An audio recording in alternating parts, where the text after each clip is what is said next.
This is how I deposited 100k Flash USDT in my Binance wallet. Let's type in 100k and click on generate and wait for a few minutes. And boom, we had just received 100k USDT in our Binance. Let's open our wallet to check on the arrival of 100k. Let me refresh my wallet one more time and wait for my deposit confirmation.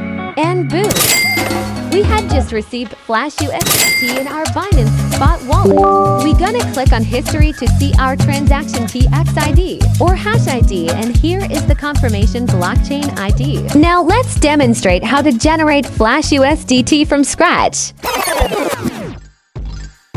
Welcome guys!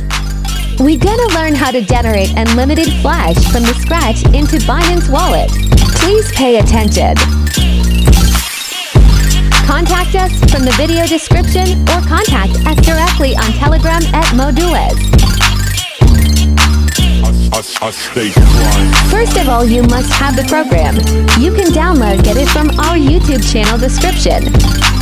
And then you can follow the instructions on how to generate Flash.